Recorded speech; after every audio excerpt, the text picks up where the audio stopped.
Kevin Hanrahan. I'm an economist with Teagasc and I'm based in Hanrahan, County Galway. The main presentation here today was about the outlook for the beef and sheep sectors in Ireland for 17, based off of what we estimate happened in 16, and looking at how prices and costs evolved and what that means for agricultural incomes in those two sectors.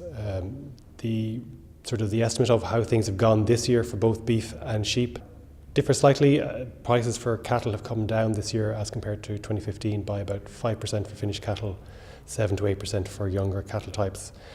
And despite the fact that cost of production declined a little bit because of falling fertiliser prices, margins from the market fell for both single suckling and cattle finishing types of farms. On cattle rearing farms, so single suckling enterprises, that lower market-based net margin was offset by the participation by the average farmer in what's known as the Beef Data Genomics Programme.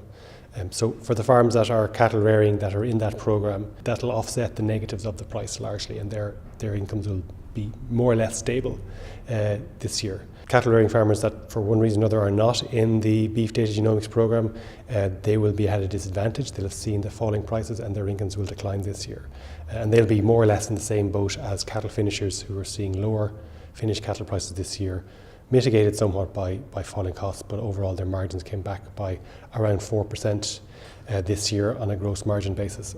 When we account for overhead costs of production, so that's like fixed costs of running a tractor that you can't really adjust away from, single suckling farmers on average will still make a marginally positive net margin, but that's really all based on the receipts of payments from the Beef Data Genomics Programme. If you're not in that programme, almost certainly you will be making a loss unless you're very unusual in terms of having low cost of production.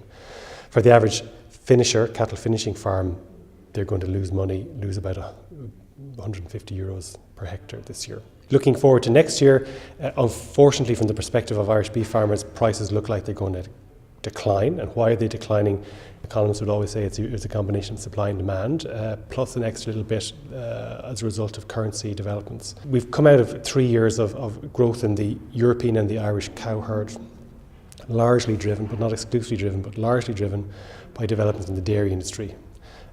2/3 of European beef comes from the dairy cow herd, and growing dairy milk production post-quota has basically meant now we're facing into an increased supply of the cattle that those cows had over the last number of years. So supply of beef in Europe next year is going to be growing, and unfortunately from the perspective of farmers it's going to be growing at a greater rate than the demand for beef. Weak economic growth in the Eurozone, weaker growth in the UK is going to translate into overall weak demand for beef.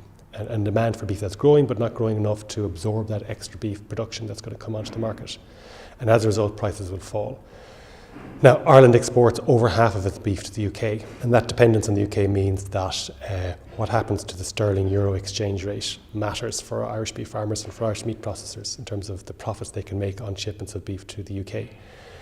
And with a weaker exchange rate next year, even if we don't proceed any further towards parity between the euro and the pound, if we stay where we are, on average next year we'll have a weaker exchange rate, a weaker pound versus what we've had in 2016, and that will contribute to weaker beef prices in 2017. What we're forecasting is that finished cattle prices will come down by around 12%. Younger cattle prices maybe come down a little bit more because they've already contracted quite significantly this year. And what that means is that next year, while margins were relatively stable in 2016 as compared to 2015, I think next year they're going to come down much more strongly. And we forecast rather that cattle finishers will see their gross margins contract by 19%, and that single suckling farmers will see their margins contract by 15%. And that's off of already pretty low incomes on average for Irish beef farms. So it's not a positive story. It's a story driven by an imbalance between supply and demand in the EU market. It's driven by the Brexit development from an Irish perspective. At a global perspective, the market for beef is also expected to be weaker next year as compared to this year. So it's hard to see a very bright light in this sky. The one that might be flickering out there is live exports to Mediterranean markets, to like Libya, to Turkey. That's welcome, but unfortunately it's not going to be of sufficient magnitude to rebalance the European market and prevent prices coming back in 2017. Now, the developments in the beef market have knock-on consequences for lamb, because beef competes with lamb in the consumer's shopping basket.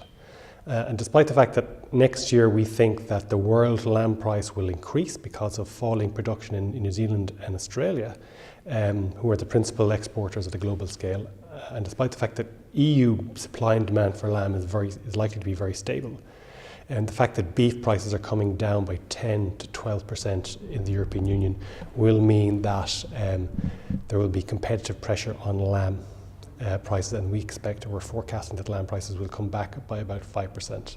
Very unfortunate kind of development from a sheep farmer's perspective, but they are in luck, we think, in that in the most recent budget, Michael Noonan and the Minister for Agriculture announced that there will be a sheep welfare payment that will be made from 17 forward, with a budget about 25 million euros, approximately 10 euros per ewe. The average sheep farm has about 7 ewes to the hectare. So it seems like there's enough money in the kitty in that scheme to support or to have a payment for most, if not all, Irish ewes. And if that's the case, margins for sheep farmers next year will be largely protected by the receipt of that coupled payment to sheep farmers for the ewes that they farm. And it just highlights the fact that a policy that probably wasn't designed on the expectation of the likely price outlook is going to be quite important next year in terms of how those incomes develop for sheep. There's not an awful lot a sheep farmer or a beef farmer for that matter can do about market prices that they face, other than working with either the farmer that buys their cattle to finish themselves, or with factories in terms of understanding and a very clear understanding about what type of animals they need to be delivered, are animals being delivered in spec. In terms of the capacity of the factory to give you a better price, it's like knowing your customer. Know your customer as well as you can, so that if there's any give on the price, you'll get it, okay? And also look at your costs. There continues to be quite a dispersion between the best performing farms and the worst performing farms in terms of profit on the basis of their costs per hectare. Now, some of that is down to facts that the farmer can change, the quality of land, whether they live in Donegal or they live in the Golden Vale. That matters. But even controlling for soil quality, controlling for where they are in the country, I think there are better practices that farmers can adopt. There are new technologies that they can consider adopting.